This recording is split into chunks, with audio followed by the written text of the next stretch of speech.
wala yulhiduna fi asma'ihi, dan ini dalam ayat wadarul ladina yulhiduna fi asma'ihi. Nah, ilhad itu ada dua di sana dalam perkataan mu'allif. Ilhad fi asma'illah, ilhad fi ayatihi. Jadi ilhad dalam nama-nama Allah. Ya, ilhad itu dalam inti pokoknya, untuk mempercepat kan ini udah gampang ya.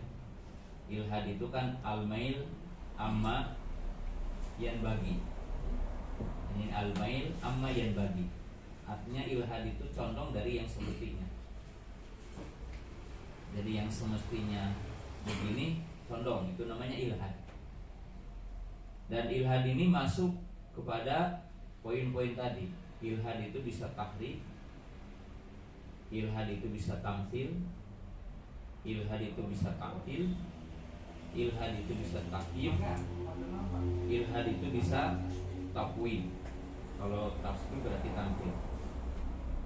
Jadi kategori ilhad dalam nama-nama dan sifat Allah ada 5. 1 tahrif, yaitu menyelewengkan makna. Tahrif ima tahrif lafzi atau tahrif maknawi. Kalau tahrif lafzi berarti merubah ya Quran atau hadis dari redaksinya. Dan itu ada 3 jenis ya tahrif lafzi itu. Pertama, tahrif ya bid taghyiril harokat, jadi merubah harokat. Jadi taghyiril harokat seperti wa kalamallahu Musa taklima, jadi dirubah wa kalamallaha Musa taklima. Jadi itu merubah supaya mengingkari sifat kalam, maka yang bicaranya dinisbatkan kepada Musa dan Allah menjadi maf'ul. Hanya saja orang yang melakukan itu tidak bisa ayat lain, yaitu wa kalamahu rabbuhu. Jadi ahlul tafwid tidak bisa melakukan penyelewengan makna di ayat yang lain. Jadi kalau tadi wa kalamahu rabbuhu, jadi bisa dirubah wa kalamahu rabbahu. Tapi pada ayat yang lain, yaitu wa kalamahu rabbuhu, itu mustahil bisa diganti. Karena jadi tidak ada fa'ilnya. Wa kalamahu rabbuhu, jadi tidak mungkin menjadi wa kalamahu rabbahu, karena fa'ilnya jadi nggak ada. Kalau rabbahunya dibaca mansub. Jadi ahlu bid'ah itu menunjukkan tidak bisa untuk merubah atau istilahnya merusak gitu ya, karena Allah menjelaskan dalam ayat yang lain. Jadi Allah menjelaskan dalam ayat yang lain. Itu kan disebutkan dalam surah Al-A'raf ya, di ayat yang ke-143.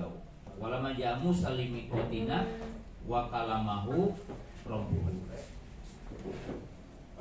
Nah, yang kedua,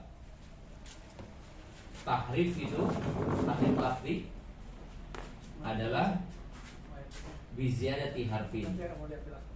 Jadi dengan merubah huruf. Jadi dengan merubah hurufnya, dengan menambah huruf, yaitu dengan menambah huruf. Seperti apa? Istawa menjadi istawla. Kemudian yang ketiga biziyadatil kalimat, dengan menambah kalimat. Seperti waja'a rabbuhu, maka ditambah waja'a amru rabbihi. Jadi ditambah kalimat. Dan itu tahrif dari sisi apa? Lafzi. Ada 3, dengan taghyirul harokah, kemudian ziyadatu harfin, dengan ziyadatu kalimat, jadi penambahan kalimat. Seperti waja'a rabbuka, waja'a amru rabbika. tahrif. Yang kedua tahrif maknawi. Ya, tahrif maknawi itu seperti ayat-ayat tentang sifat pilihan ya. Waghadiballah. Kemudian ayat-ayat yang seperti ridho, mahabbah, Maji. ya, seperti juga maji. Jadi mereka robah maknanya seperti waghadiballah. Al-ghadab bimana intiqam. Jadi bukan Allah murka, tetapi Allah bermaksud mengadab. Ya, ridho artinya iradatu thawab. Itu berarti maknanya yang dirobah, walaupun bacaannya tetap bacaan redaksi. Dan semuanya itu adalah tahrif. Kemudian yang kedua tamtsil. Jadi yang dilarang dalam kaidah asma sifat yang itu dijauhi oleh Ahlus Sunnah adalah tamtsil. Dan tamtsil ini tentunya kadang diredaksikan dengan tasbih. Hanya para ulama Ahlus Sunnah lebih memilih tamtsil, karena tamtsil itu redaksi Quran. Laisa kamitslihi syai'un. Bukan, kalau tasbih bukan redaksi Quran. Tapi kalau tamtsil redaksi Quran. Tapi terkadang para ulama menggandengkan min ghairi tamtsilin wala tasbih gitu. Dan tamtsil ini ada dua. Tamtsil ada dua. Tamtsilul khaliq bil makhluk. Jadi menyamakan Allah dengan makhluk, yaitu an yasifallaha bisifatil makhlukin. Seperti mensifati Allah dengan sifat makhluk yang nafi. Seperti orang Yahudi mengatakan innallaha faqir, yadullahi maghlulah. Kemudian kalau orang Nasrani atau orang Yahudi juga menisbatkan aba, menisbatkan ubuwah wal bunuwah. Jadi mensifati Allah seperti manusia dan mengatakan ada bapa, ada anak. Nah, itu berarti mensifati Allah dengan sifat makhluk. Dan yang kedua tamtsil itu adalah tamtsilul khaliq bil makhluk, yaitu mensifati makhluk dengan sifat Allah yang khusus. Orang-orang Yahudi mengatakan Uzairu huwallah. Uzair adalah Allah. Atau mengatakan Isa adalah Allah. Atau orang-orang Syiah Rafidhah Bulat mengatakan Ali adalah Allah.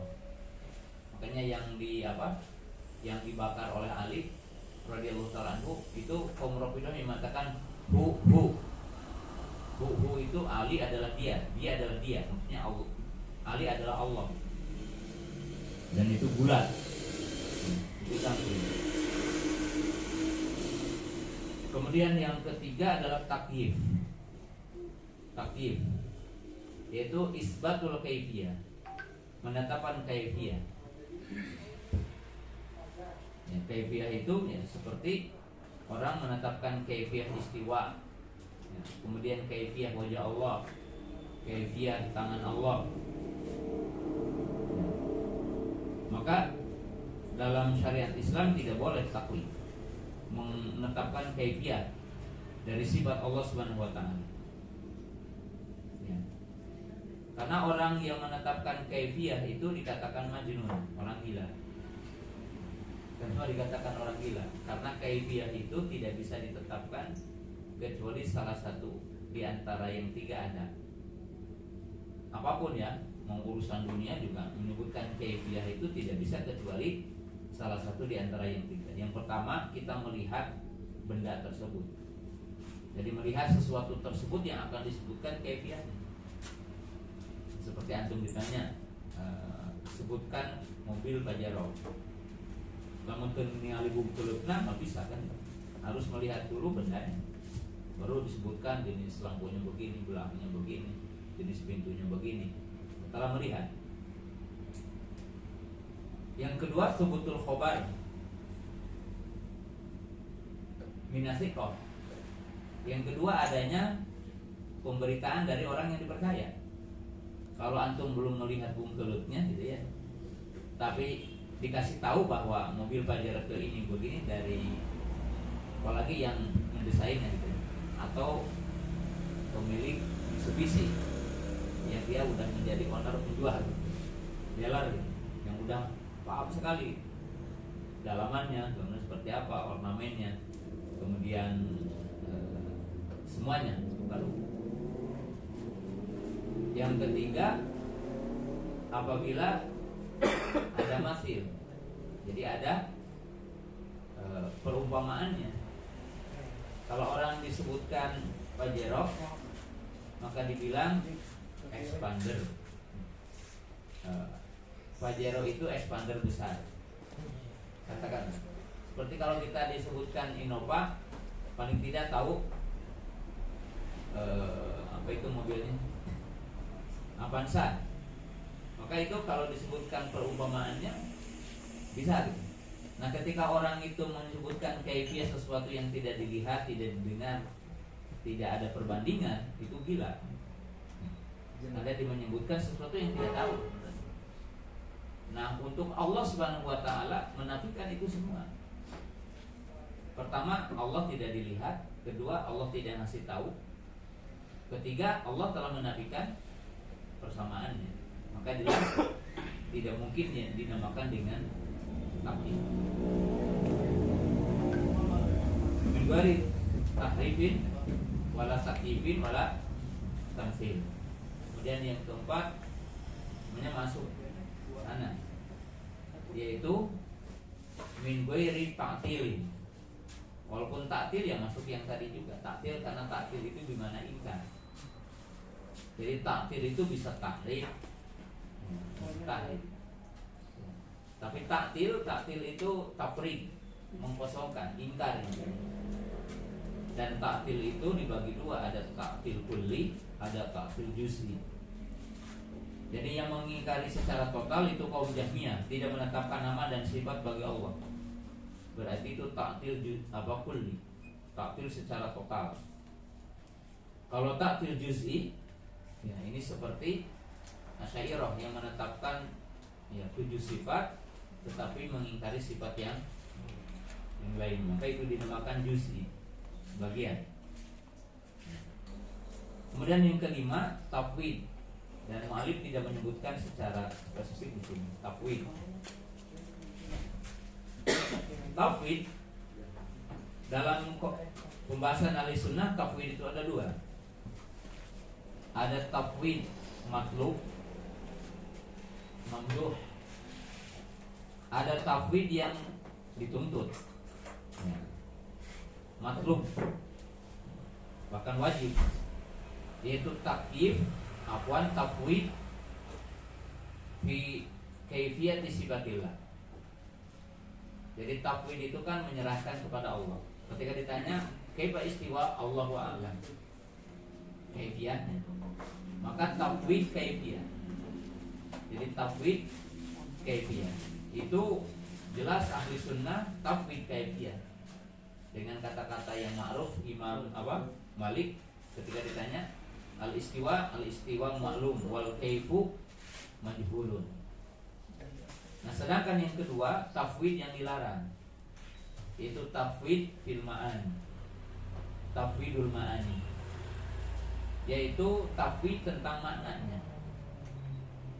Nah, ini ma'ruf ya, kalau beberapa penceramah atau orang ketika membacakan ayat Allah a'lam bi muradiha. Nah, sebenarnya tafwid itu termasuk merusak tentang hakikat din. Karena kalau tafwid makna itu berbahaya. Itu akan bertentangan dengan sifat Quran. Jadi kalau maknanya itu hanya Allah yang tahu, maka itu bertentangan dengan hakikat Quran.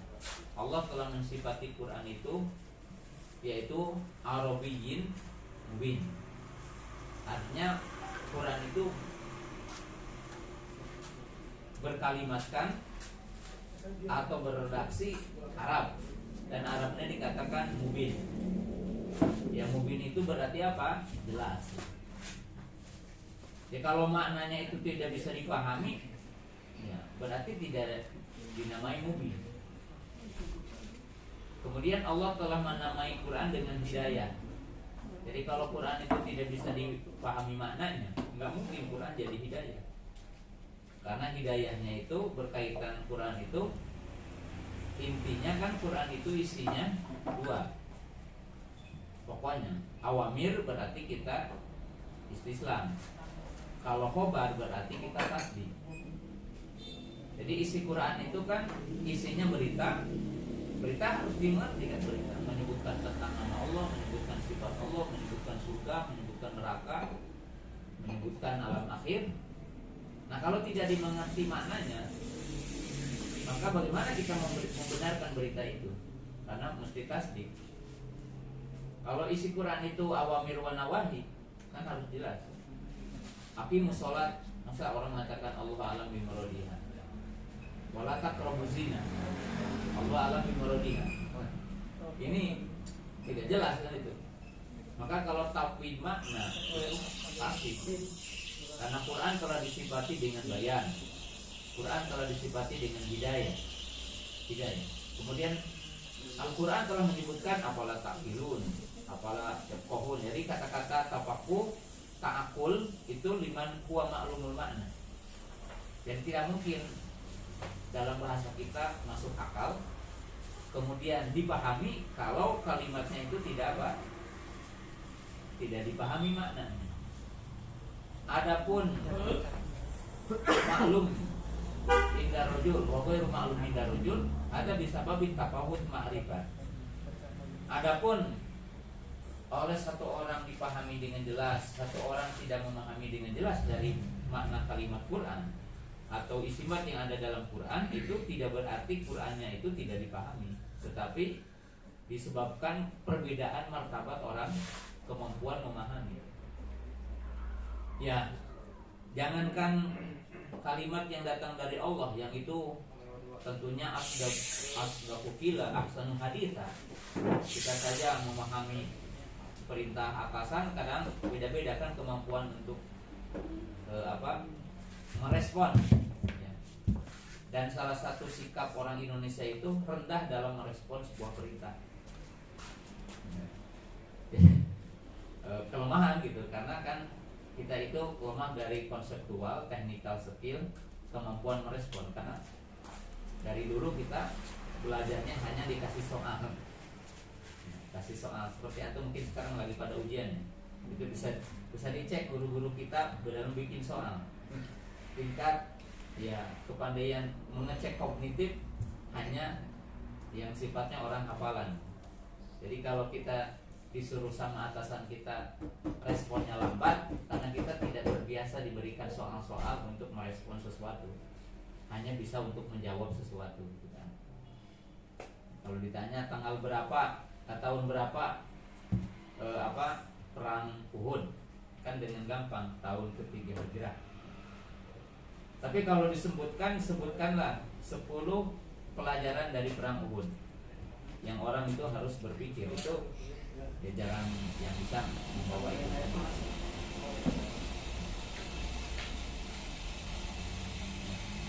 Qala bal yu'minuna billahi laisa kamitslihi syai'un wa huwa samiul basir. Ya, kan itu. Liana subhanahu wa ta'ala samia lahu. La samia sama di sini artinya lah tidak ada masir. Hal ta'lamu lahu samia wala kufalahu, itu lam yalid walam yulad walam yakul lahu kufuwan ahad wala nidalahu. Maka di sini disebutkan dalam banyak ayat. Itu tidak terlalu butuh. Nah, sekarang kita bahas langsung ini. Wala yuqasu bi khalqihi subhanahu wa ta'ala. Wala yuqasu bi khalqihi subhanahu wa ta'ala. Al-Imam Ibnu Taimiyah rahimahullahu ta'ala itu menyebutkan satu kalimat yang sangat singkat, tetapi di sini masuk kepada kaidah yang sangat agung. Dan dari sinilah kita harus memahami. Jadi wala yuqasu fi khalqi. Nah, Penyimpangan dalam dua masalah besar. Jadi penyimpangan dalam dua masalah besar tentang usul akidah. Satu tentang takdir, kedua tentang nama dan sifat. Terutama sifat. Kalau nama mungkin untuk Mu'tazilah dan orang Asy'ariyah itu menetapkan nama-nama Allah. Tapi Mu'tazilah, kalau Jahmiyah jangan disebut ya, karena udah paling jauh. Ini orang-orang Mu'tazilah dengan orang-orang Asy'ariyah yang menetapkan 7 sifat tapi tidak menetapkan sifat yang lain seperti sifat wajah, sifat yad, ya, dan yang lainnya.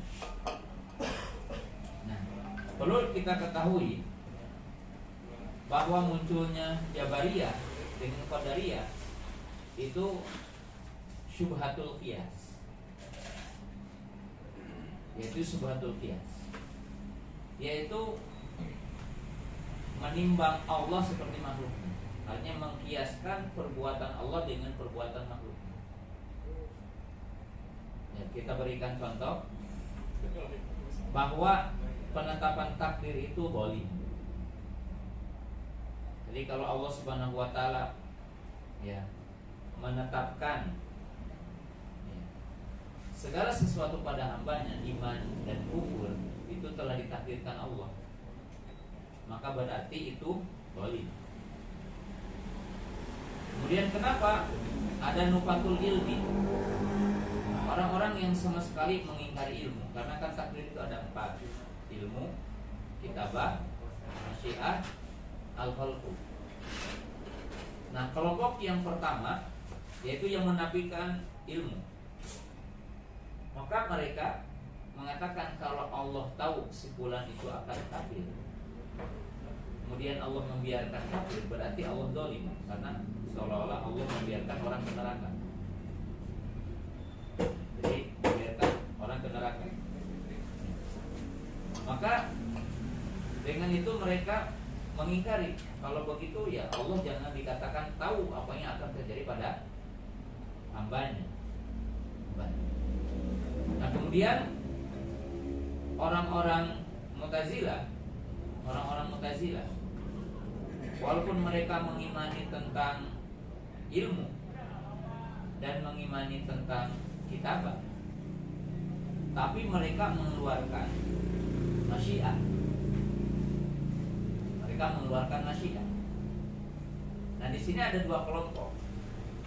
Kelompok yang pertama yang mengatakan bahwa manusia tidak berkaitan dengan masyiah Allah dan tidak berkaitan dengan qudrah Allah. Karena manusia itu imannya dengan imannya manusia sendiri, kufurnya dengan kufurnya dia sendiri, tidak berkaitan dengan masyiah kepada Allah. Kenapa? Sebab kalau menetapkan masyiah dalam perbuatan makhluk ini zalim. Jadi semuanya mengkiaskan. Nah, maka ahli sunnah menafikan itu. Jadi tidak mengkiaskan Allah dengan makhluknya. Karena apa yang boleh bagi Allah belum tentu boleh untuk makhluknya. Apa yang tidak boleh bagi Allah tidak mesti boleh untuk apa? Untuk makhluknya. Karena Allah telah menetapkan perbedaan khalik dengan makhluk. Jadi perbedaan antara khalik dengan makhluk. Nah, seperti umpamanya dialog sederhana dulu berkaitan tentang zalim. Nah, zalim dalam definisi syariat, zalim itu kan intinya 2. Yang namanya zalim, kalau dikatakan zalim itu apa sih? Yang pertama, zalim itu wad'u syai'in fi ghairi mawdi'ihi. Jadi zalim itu meletakkan sesuatu bukan pada tempatnya.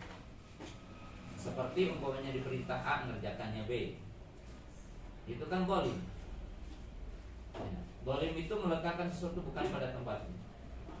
Yang kedua, zalim itu at-tasarrufu fil bayn.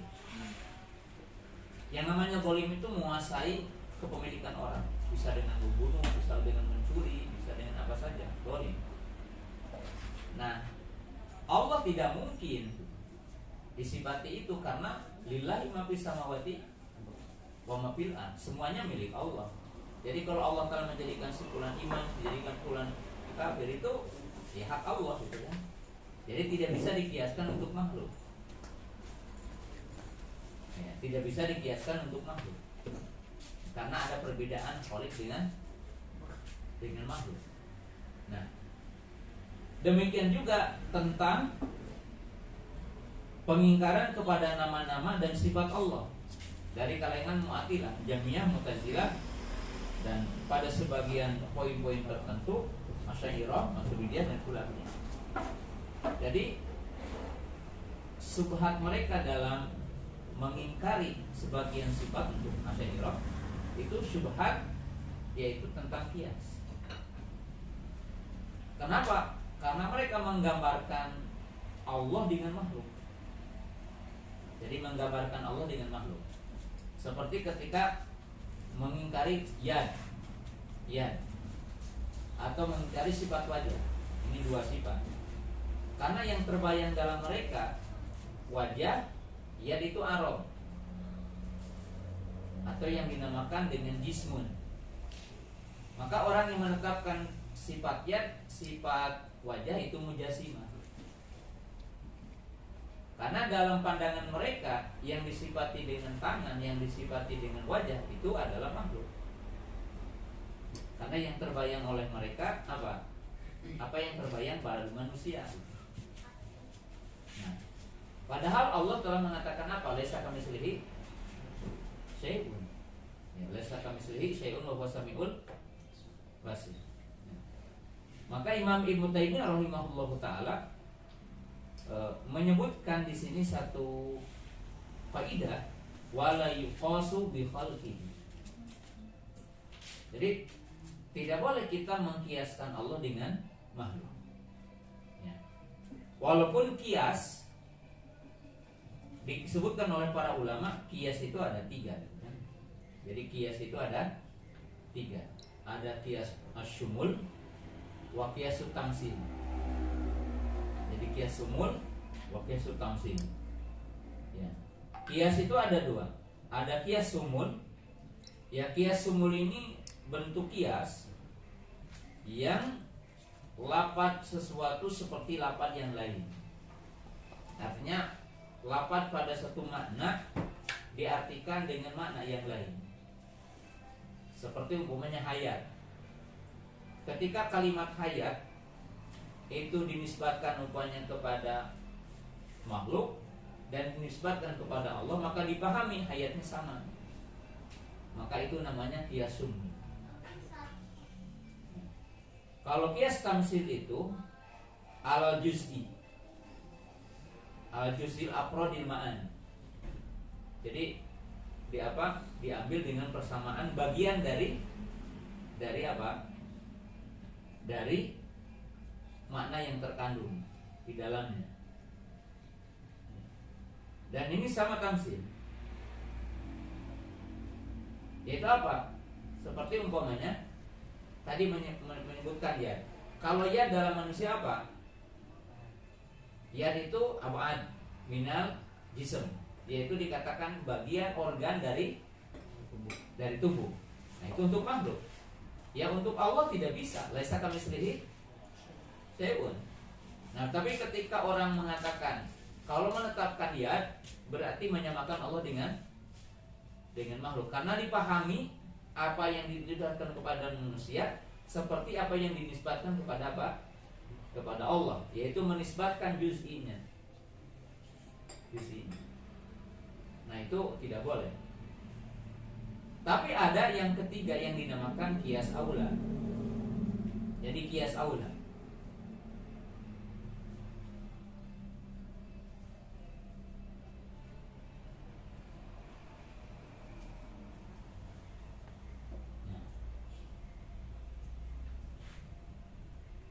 Ya, qiyas aula ini dalam bahasa kita orang Sunda mah komodei. Apalagi qiyas aula. Ya, qiyas aula itu bahwa apa yang tetap pada sesuatu juz'i yang itu furu dengan usul. maka sesuatu yang ada pada huruf maka akan lebih aula sifat yang ada pada huruf mesti ada sifat pada aslinya. Tetapi para ulama telah mengatakan boleh kias aula dalam sifat Allah. Jadi yang dinamakan kias aula. Tetapi mesti dalam hal yang dinamakan sifat kamal. Jadi sifat kamal. Kamal. Dan kamalnya mesti kamal mutlak. Karena kamal itu ada dua, ada kamal nisbi, kamal mutlak. Jadi ada kamal nisbi, ada kamal mutlak. Nah, kamal nisbi seperti kita tahu, kalau manusia itu disifati dengan ubuwah, bunuah, itu sempurna kan? Ya, kalau orang itu beranak, sempurna. Orang itu beristri, sempurna. Kalau berbapak otomatis perlu disebutkan anak buah. Maka ini nisbi. Karena kalau kepada Allah tidak. Karena Allah itu udah disifati Al-Qayyum As-Somad. Ya, Al-Qayyum As-Somad, Al-Ghaniyyu.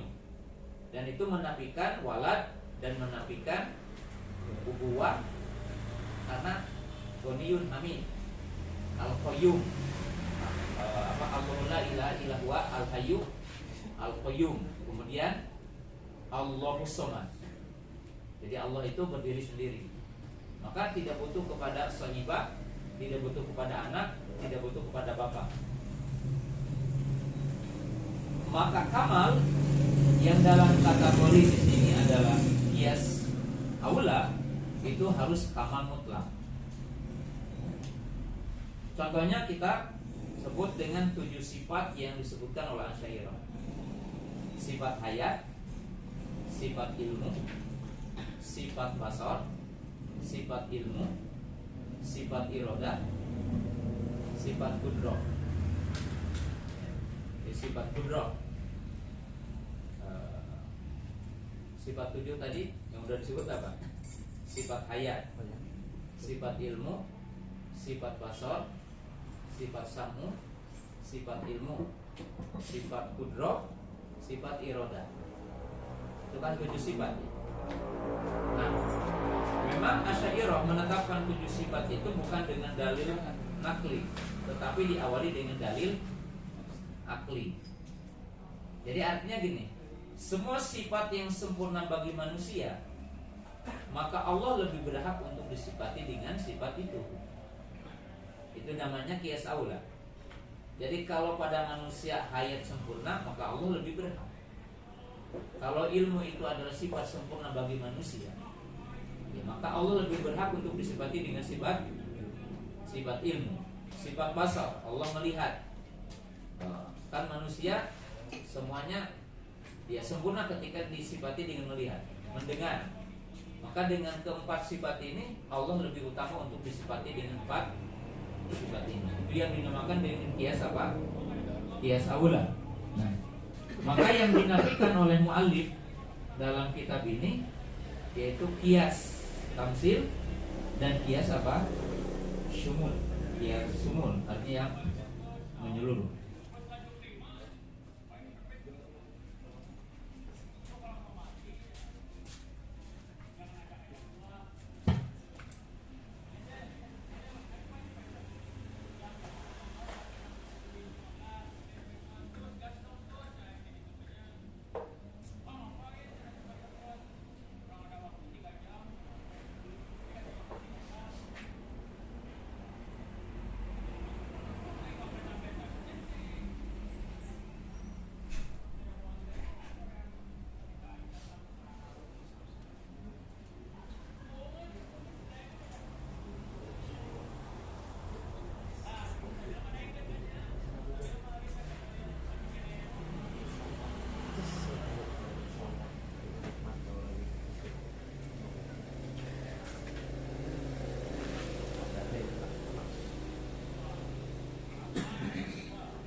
Kemudian Syekh rahimahullahu taala sini menutup bagian poin terakhir sini. Qala fa innahu a'lamu bi nafsi wa bi ghairihi. A'lamu bi nafsihi. Artinya Allah taala Maha tahu tentang diri. Jadi kalau disebutkan dalam Quran ataupun dalil an-nafsu itu Allah. Wa bi ghairihi dari yang lainnya. Jadi contohnya, kenapa kita mengingkari sifat istiwa? Kenapa kita mengingkari sifat yad? Kenapa kita mengingkari sifat wajah? Kenapa kita mengingkari sifat maji, sifat ityan, sifat ridha, sifat mahabbah? Kan Allah yang Maha tahu apa yang layak bagi Allah. Natfilun. Artinya kita ikut-ikutan kepada apa yang Allah yang paling tahu untuk dirinya. Karena bab akal itu kita akan bahas nanti. Jadi bahasan apa yang layak bagi Allah dengan apa yang tidak itu bukan ukuran akal. Kemudian wa asdaqu qila wa ahsanu haditsa min khalqihi. Nah, di sini ada 2 poin. Asdaq wa ahsan. Nah, ini perbedaannya indah. Asdaqu wa ahsanu qila. Asdaqu qila wa ahsanu haditsa. Pertama, nilai berita Allah itu tidak mengandung dusta. Jadi la yatahammal. Jadi kan berita itu tidak lepas dari 3 tingkatan berita. Yang pertama, malayahtamilu ila sidq. Jadi yang tidak mengandung kecuali benar. Maka itu kalamullah wa kalam Rasul. Kemudian yang kedua, malayatahammal ila al-kadhib. Ya, maka ini aqwalu dajjalin. Artinya seperti berita iblis, kan? Itu tidak mengandung kecuali dusta, walaupun benar ya 1001 kali, gitu kan? Yang ketiga, mayahtamilul kadhib wasadiq. Maka itu adalah kalamun nas. Artinya kalam manusia. Kalam manusia. Nah, kalau Allah apa? Asdaqu qila.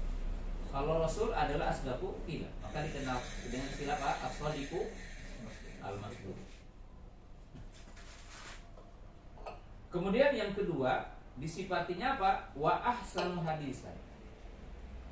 Di sini dari sisi fasohah bayan, balaghah. Jadi Quran itu ngapain menyebutkan istiwa dalam 8 ayat kalau maknanya itu istaula? Sebab Quran itu sebaik-baik redaksi. Karena udah dikatakan ahsanul hadisa. Nggak mungkin Allah menyebutkan yad kalau yang dimaksud adalah yad makhluk. Karena Allah telah menyebutkan laisa kamitslihi ya yad lillah, wajah lillah, laisa kamitslihi syai'un wa huwas samiul basir. Ini contoh sederhana. Jadi asdaqu qila wa ahsanu hadits. Apa mungkin makna dari kalimat Quran maknanya adalah tasbih?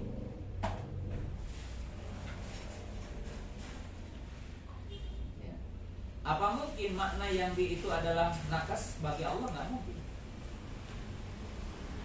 Maka dikatakan wa ahsanul hadits. Summa rusuluhu shadiqul masduq. Kemudian para rasulnya shadiqul masduq. Shadiqul masduq artinya yang benar dan dibenarkan. Shadiqul musaddaq.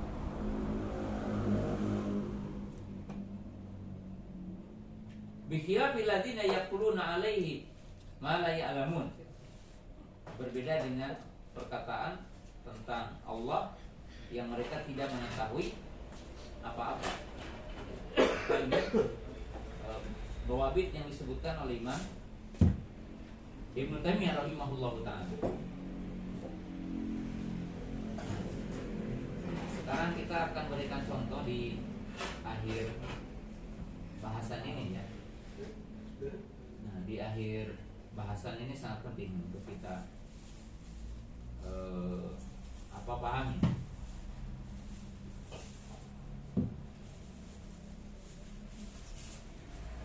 Jadi bedanya ahlul kalam dengan ahlul sunnah, kan ahlul kalam ini Jahmiyah, Mu'tazilah, Asy'ariyah, itu dinamakan dengan ahlul kalam, dengan perbedaan tingkatan dari ahlul kalam itu.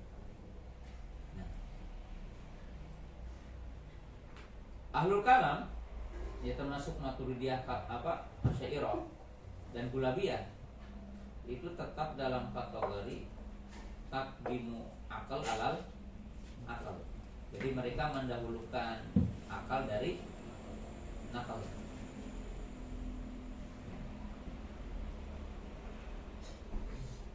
Lalu bagaimana babut akal? Jadi menempatkan akal itu seperti apa? Nah, tadi kan Ibnu Taimiyah telah memberikan contoh, menetapkan apa yang Allah tetapkan, menetapkan apa yang Rasul tetapkan, kan gitu ya. Dengan tanpa tadi tahrif, takwil, takdir, tamtsil, ilhad dan seterusnya. Kemudian para ulama memberikan satu dawabit yang paling agung. Akal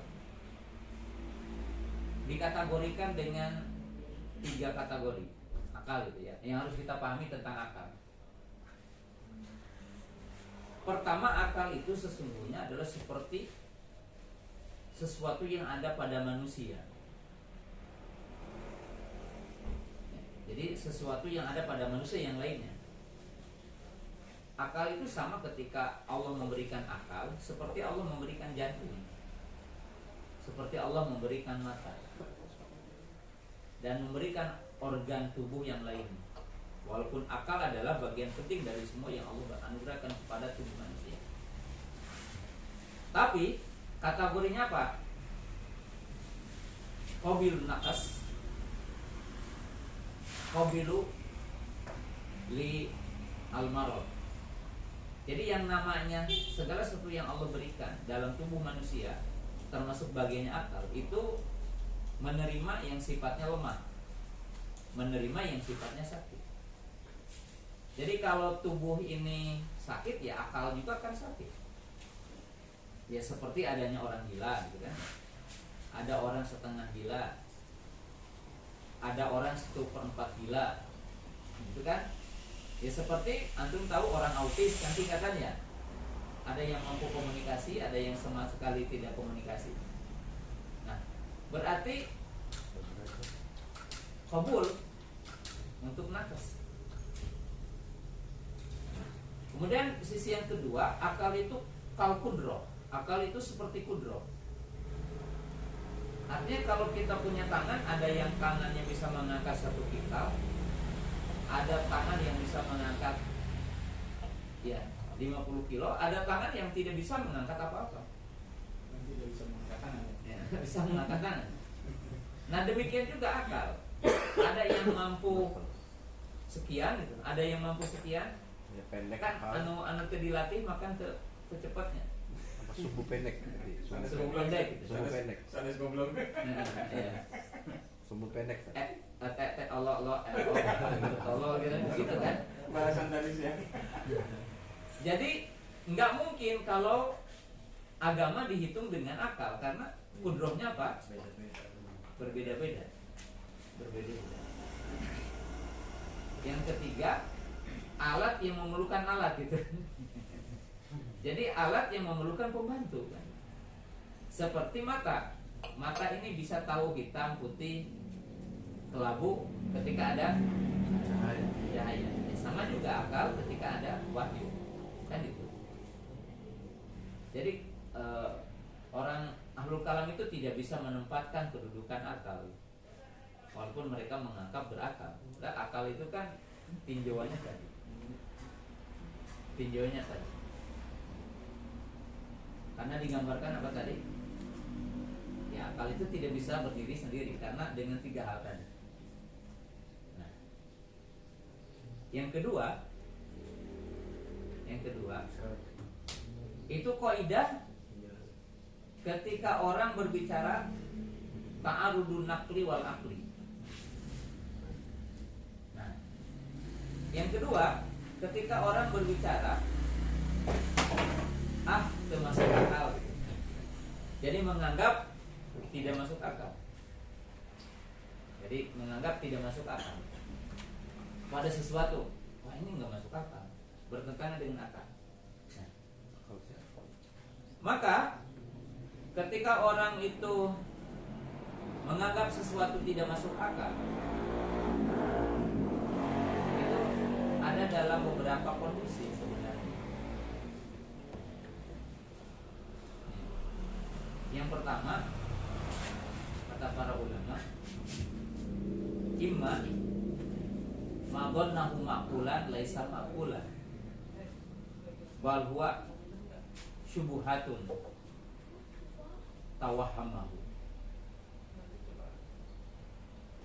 Jadi terkadang orang masuk akal, menyangka bahwa sesuatu itu tidak masuk akal dalam sangkaannya. Tetapi tidak masuk akalnya itu bukan berarti akalnya yang sehat tidak memahami hal tersebut, tapi terkadang telah terkontaminasi akalnya dengan sesuatu yang syubhat. Makanya para sahabat itu kan dikatakan abarul quluban, a'maqul iman, aqallu taqallufan. Jadi para sahabat itu kan abarul quluban, hatinya bersih, a'maqul iman, ilmunya dalam. Kemudian aqallu taqallufan. Aqallu taqallufan itu makna yang lain itu belum terkontaminasi dengan hal-hal yang takalluf untuk memikirkan sesuatu. Ketika diperintah ya begitu aja lakukan. Ketika itu perintah ya benarkan. Kalau datang Quran itu. Kalau kita kan udah ada syubhat. Kalau dikatakan sifat kalam berarti Allah itu punya bibir. Kalau punya bibir Allah itu makhluk. Dari mana itu? Ya dari kalam dulu. Itu kan syubhat yang udah masuk ke otak gitu. Bukan otak yang tidak menerima apa? Berita itu, tetapi udah ada apa? Syubhat. Yang kedua, kata para ulama, yang kedua, kemungkinannya yang kedua, yaitu madhannahu ma'qulan. Yang keduanya tadi ya, bisa dikatakan apa? Madhannahu sam'an walaysa sam'an sahihan maqbulan. Imma li adami sihatihi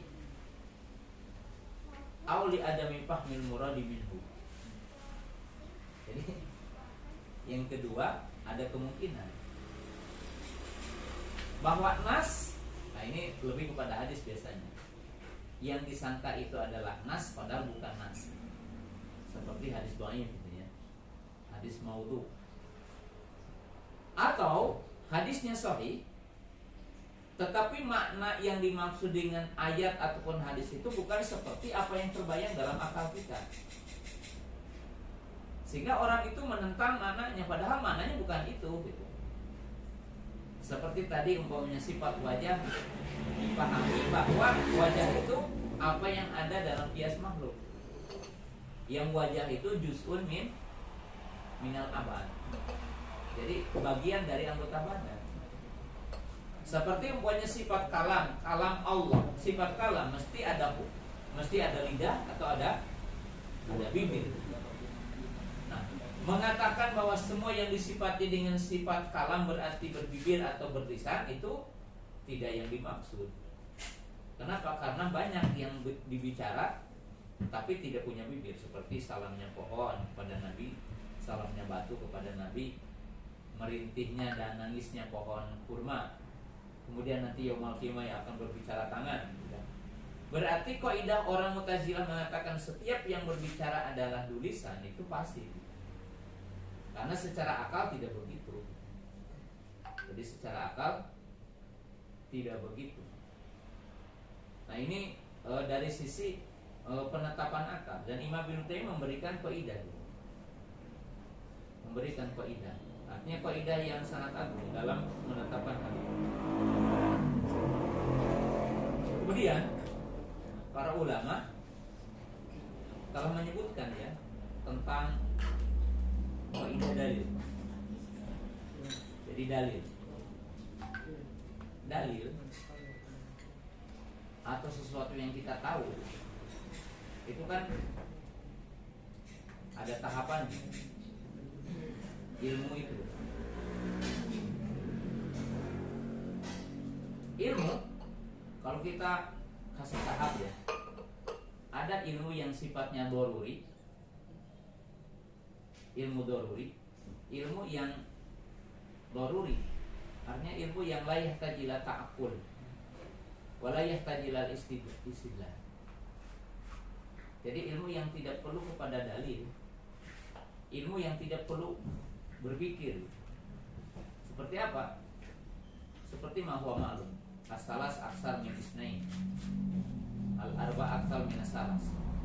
Jadi orang akan sepakat tanpa harus berpikir, dua lebih banyak dari satu. Kata anak kecil kalau dikasih barang, ini kue satu, kue dua, ya itu yang udah berjalan pasti akan mengambil kue yang dua, karena sepakat dua lebih banyak dari satu. Dan itu tidak perlu ta'akul, tidak perlu tadabur. Apa istri dari lebih baik mana, istri dua atau istri satu? Istri tiga. Istri tiga. Percaya. Yang kedua, ya gitu kan, ilmu yang mesti ta'akul. Ta'akul. Seperti apa? Seperti perkara-perkara yang berkaitan dengan kehidupan. Antum bertanam, kemudian berternak, gitu kan. Mesti ta'akul. Seperti sekarang contohnya apa? Nanam padi. Kan nanam padi hasil apa? Hasil ta'akul. Dirubah. Nanam ini begini. Nah itu bukan hitungan matematika kan ya? Hitungan ini lebih baik. Semuanya enggak. Dan itu malu. Yang ketiga, sepakat sebenarnya ada ilmu yang tidak bisa kecuali dengan khobar syar'i. Jadi adilahnya cuma adilah syar'inya saja. Ya, seperti kita tahu sholat itu kan yang nggak bisa diakal-akalin, akal pakai akal. Kenapa subuh 2? Kenapa maghrib 3 jumlah itu kan ibadah harus melakukan ini gitu. Sepakat. Ya. Semuanya adalah berkaitan dengan syar'i. Berkaitan dengan Allah gitu ya. Jelas. Kemudian yang selanjutnya, ilmu itu ada yang syar'i dan kauni.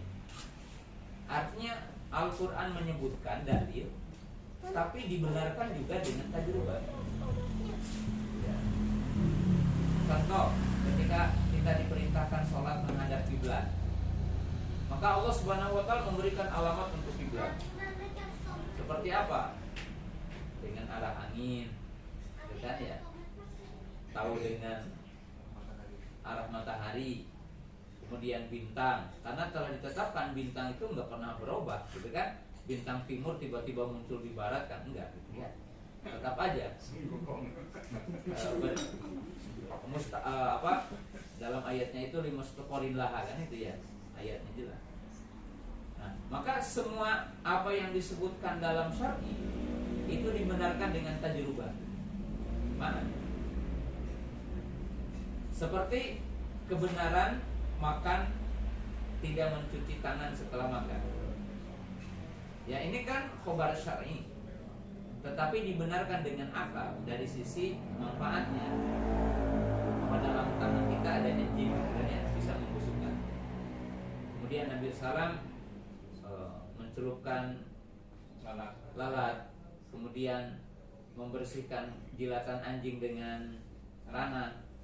Nah itu dengan tajribah diketahui sampai ahli-ahli kesehatan kedokteran dan itu membenarkan tentang idah 3 kali bersih, gitu kan? 3 kali haid, bahwa mereka mengungkap jejak air mani laki-laki tidak hilang dari itu rahim sehingga wanita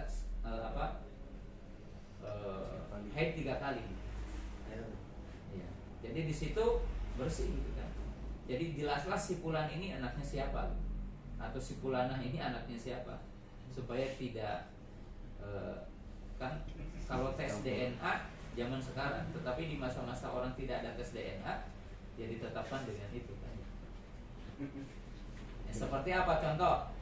Orang yang dicerai belum tidur, itu kan tidak ada idahnya. Kakak akan nikah, nespasea artinya. Cerai, itu tidak ada idahnya. Tidak ada idahnya. Tapi kalau syubhat, walaupun pernah tidak dijima, kakak ketupat, itunya betina, cuma nasihat cerai, itu idahnya 1 kali bersih kan itu. Karena masih ada syubhat, si air masuk gitu.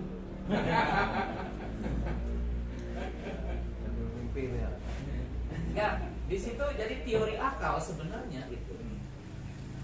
Jadi orang-orang orang-orang ahlul kalam itu berlebihan dalam menempatkan akal.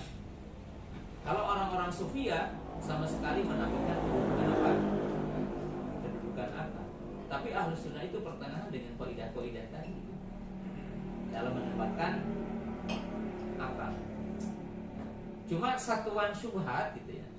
Itu Ibnu Taimiyah melakukan dialog yang panjang seperti dalam Darul Ta'arud Bainan Naql wa Aqal gitu.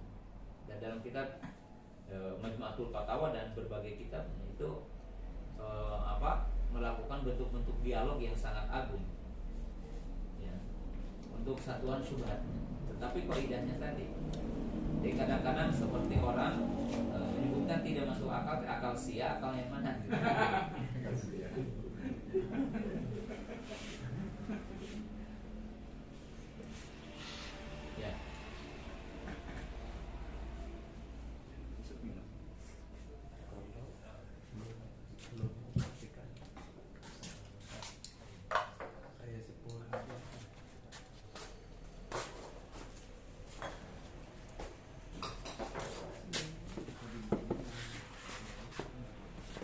Ya, kasih contoh tadi. Kalau Allah disifati dengan sifat sempurna, sepakat itu ya. Tapi kalau tafsirnya Allah disifati dengan sifat sempurna dengan sifat apa saja, itu syar'i, tidak bisa ngerti.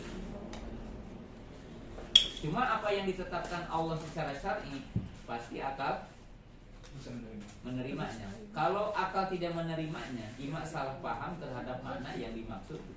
Cuma tidak berakal. Iya, imak tidak berakal. Akalnya kurang.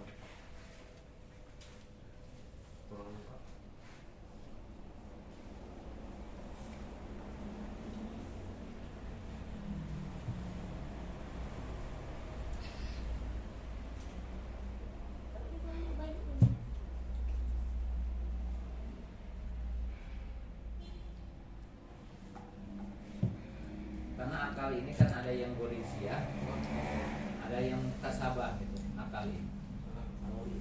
Ya, naluri. Cuma kalau bergabung antara gorizia dengan dengan tasabah akan menjadi kuat manusia ini.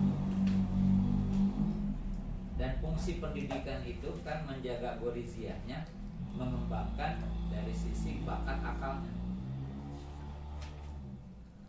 Nah, kembali saya senantiasa menekankan pendidikan di Indonesia itu tidak mengembangkan kemampuan untuk berakal gitu.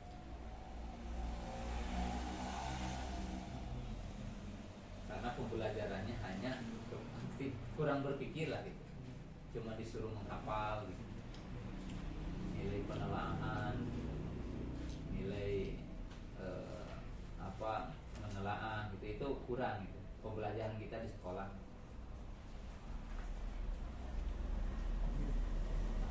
Kalau lebih banyak doktrin.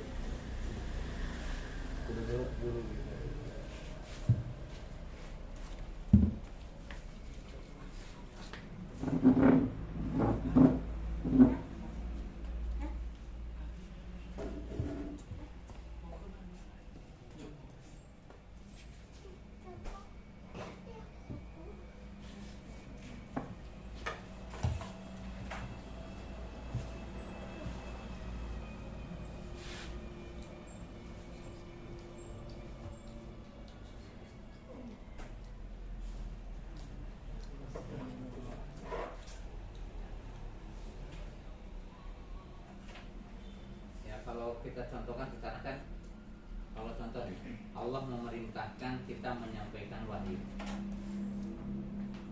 dan Allah Subhanahu wa taala menciptakan kepada manusia kudroh untuk sampainya wahyu. Satu, kudroh jasadiah, orang bisa lempang. Jadi menyampaikan wahyu itu kan harus kita mendatangi orang.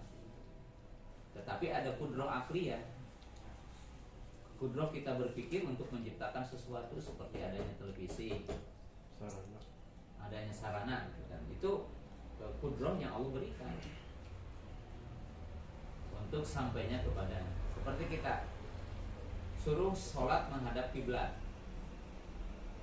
ima ningali gitunya, atau Allah telah menciptakan alamat untuk bisa mencari kiblat itu, bisa dengan arah matahari, bisa dengan arah bintang, bisa dengan arah angin. Kalau sekarang mungkin bukan dengan yang tadi lagi, tapi dengan aplikasi yang dipahami oleh manusia. Jadi Allah itu memberikan tadi kemampuan kepada manusia, tapi syariatnya udah diperintahkan. Fa'aqim wajhaka syatral masjidil